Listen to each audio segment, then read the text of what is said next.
Database को create करने के बाद अब हम फॉर्म की डिजाइनिंग और फॉर्म को क्रिएट करना और उसकी मदद से रिकॉर्ड ऐड करने का तरीका देखते हैं।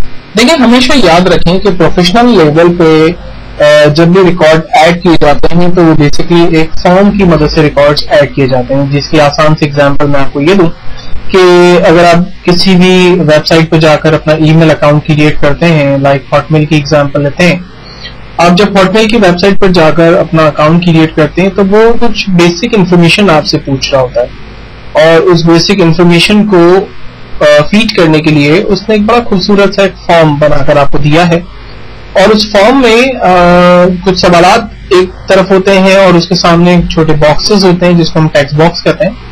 उस टेक्स्ट बॉक्स में हम लोग बेसिकली रिकॉर्ड ऐड करते हैं। तो ये जो खूबसूरत सा फॉर्म जो एक यूजर फ्रेंडली फॉर्म हो, एक अंडरस्टैंडेबल फॉर्म हो कि यूजर को बेसिकली डेटाबेस में करना क्या है और रिकॉर्ड किस तरह से ऐड करने हैं, वो तमाम काम बेसिकली हम फॉर्म की मदद से करते हैं। प्रैक्टिकल लाइफ के अंदर तमाम रिकॉर्ड्स जब भी ऐड किए जाएंगे वो तमाम फॉर्म के जरिए ऐड किए जाएंगे, डेटाबेस को यूज नहीं किया जाएगा। जो पहले 5 रिकॉर्ड आपके सामने मैंने यहाँ पर टेबल में डायरेक्टली ऐड किए थे, उसको ऐड करने का फिलवक्त मकसद ये था क्योंकि मैं आपको टेबल की अंडरस्टैंडिंग देना चाह रहा था, पहली बात। और दूसरी बात थी कि जब मैं फॉर्म यहाँ पर क्रिएट करूंगा तो उस फॉर्म में मुझे कुछ रिकॉर्ड्स, ऐसा सैंपल रिकॉर्ड्स, डमी रिकॉर्ड्स की जरूरत भी है पड़ेगी क्योंकि मैं अपने फॉर्म को यहाँ पर चेक करूंगा और जो फार्मूले यहाँ पर मैं ऐड करूंगा तो पहले से रिकॉर्ड अगर मेरे पास ऐड होंगे तो वो फार्मूले ऑटोमेटिकली उसके ऊपर अप्लाई भी होंगे और वो किस तरह से होंगे ये सारी चीजें अब हम सीखने जा रहे हैं। तो फॉर्म को क्रिएट करने के लिए अगेन हम क्रिएट के टैब में चले जाते हैं। हमने टेबल क्रिएट के लिए भी क्रिएट के टैब में से ही काम किया था। फॉर्म को क्रिएट करने के लिए अगेन हम क्रिएट के टैब में जा रहे हैं और यहाँ पर हमारे पास 2 ऑप्शंस है। पहला ऑप्शन हमारे पास अवेलेबल है फॉर्म डिजाइन।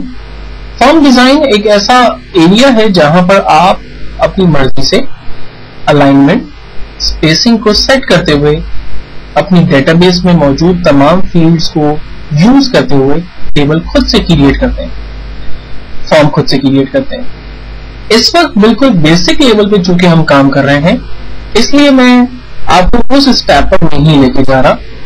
इंशाल्लाह मैं अपने नेक्स्ट फेज में थोड़ा सा आगे जब हम कुछ बेहतर समझ हासिल कर लेंगे तो इंशाल्लाह हम देखेंगे कि किस तरह से डिजाइन फॉर्म की मदद लेते हुए हम लोग फॉर्म क्रिएट कर सकते हैं। लेकिन इस वक्त मैं सिंपल एक टूल मेरे पास अवेलेबल है फॉर्म का। जब हम इसके ऊपर माउस ओवर करते हैं तो हमें कहता है create a form that let's you enter information for one record at a time.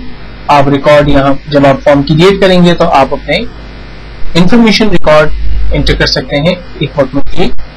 मैंने जैसे ही फॉर्म के ऊपर क्लिक किया आप देखें ऑटोमेटिकली मेरे पास जो टेबल पहले से क्रिएट था उस टेबल के अंदर जो फील्ड्स अवेलेबल थी अकॉर्डिंग टू दिस फील्ड उसने खुद से यहाँ पर एक टेबल क्रिएट कर दिया।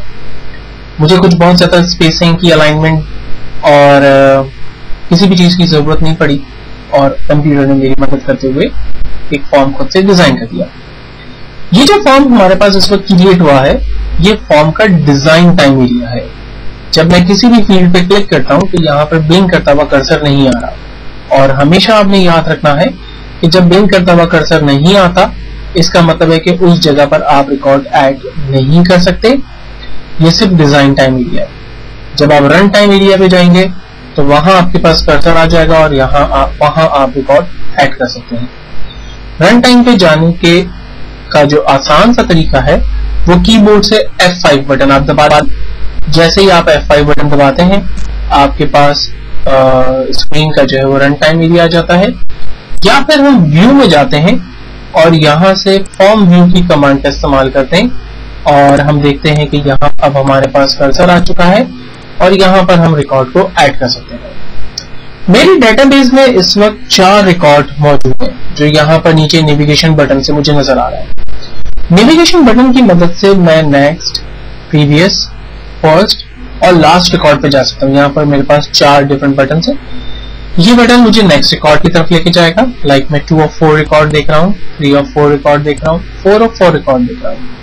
इसी तरह से मैं प्रीवियस रिकॉर्ड्स की तरफ जा रहा हूँ, मैं फर्स्ट रिकॉर्ड को देख सकता हूँ, मैं लास्ट रिकॉर्ड को देख सकता हूँ और अगर मुझे कोई न्यू रिकॉर्ड ऐड करना है तो हम इस बटन पे क्लिक करते हैं जहां हमें कहता है न्यू ब्लैंक रिकॉर्ड। जब मैंने क्लिक किया तो मेरे पास एक न्यू फील्ड ऐड हुई, जहां पर मैं नए रिकॉर्ड की एंट्री कर सकता हूं। तो हम यहां पर एक न्यू रिकॉर्ड ऐड करते हैं।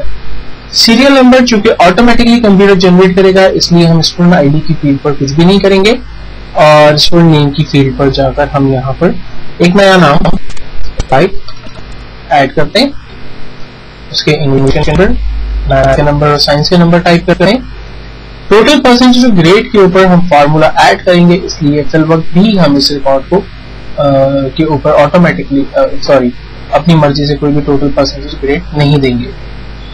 रिकॉर्ड ऐड करने के बाद हम नेक्स्ट रिकॉर्ड की तरफ क्लिक करते हैं। हमारे पास एक नया रिकॉर्ड के लिए ऑप्शन आ गया और अब हम छठे रिकॉर्ड को ऐड कर रहे हैं यहाँ पर। देन नेक्स्ट रिकॉर्ड हम ऐड कर रहे हैं लाइक सलीम, इसकी इंग्लिश, मैथ और साइंस नंबर ऐड किए। नेक्स्ट किया, अब मैं यहाँ पर new record 7th record add कर सकता हूँ। तो इस तरह से हम जो भी रिकॉर्ड इस फॉर्म में फीड करेंगे, एक्चुअल में वो रिकॉर्ड हमारी डेटाबेस के अंदर ऑटोमेटिकली सेव हो रहा होगा। इसको चेक करने के लिए हम अपने टेबल पे जाते हैं, लेकिन उससे पहले हम अपने जो इस फॉर्म को हमने क्रिएट किया है इसको सेव करते हैं। फॉर्म को सेव करने के दो तरीके। पहला तरीका तो यह है कि यहाँ ऑफिस आइकॉन पे हमारे पास सेव का बटन आ रहा है, हम उसको क्लिक करें और हमसे ये फॉर्म का नाम पूछेगा, हम यहाँ फॉर्म का नाम डिफाइन करें। दूसरा तरीका, जब हम डायरेक्टली क्लोज का बटन प्रेस करेंगे तो हमसे पूछेगा do you want to save, और हम इसको जब यस करेंगे तो हम अपने फॉर्म का नाम देंगे। लाइक मैं फॉर्म का नाम स्टूडेंट डिटेल्स के नाम से ही फॉर्म को सेव करना चाहता हूँ, तो मैंने ओके किया, ये मेरा फॉर्म सेव हो गया। फॉर्म की शक्ल और टेबल की शक्ल हमेशा अलग अलग होती है। फॉर्म की अपनी एक लुक है, उसका अपना एक आइकॉन है, जबकि टेबल की अपना एक लुक है, उसका अपना एक आइकॉन है। बहरहाल अब हम डबल क्लिक करते हैं अपने टेबल के ऊपर और जाकर देखते हैं कि जो दो नए रिकॉर्ड्स हमने ऐड किए थे एग्जैक्टली वो दोनों रिकॉर्ड्स हमारे पास ऐड हुए। तो हमें यहाँ पता चल रहा है कि वफी और सलीम के जो दो रिकॉर्ड्स हमने यहाँ पर ऐड किए थे वो हमारे टेबल में ऐड हो चुके हैं। तो इसका मतलब यह है कि बेसिकली आप जो फॉर्म हमने यहाँ पर क्रिएट किया है, ये डबल क्लिक करके जब हम ओपन करेंगे तो यहाँ से हम फॉर्म को व्यू कर सकते हैं, रिव्यू कर सकते हैं और रिकॉर्ड्स को ऐड कर सकते हैं। और जो भी रिकॉर्ड हम ऐड करेंगे वो रिकॉर्ड ऑटोमेटिकली हमारे टेबल में फिक्स हो जाएगा, ऐड हो जाएगा।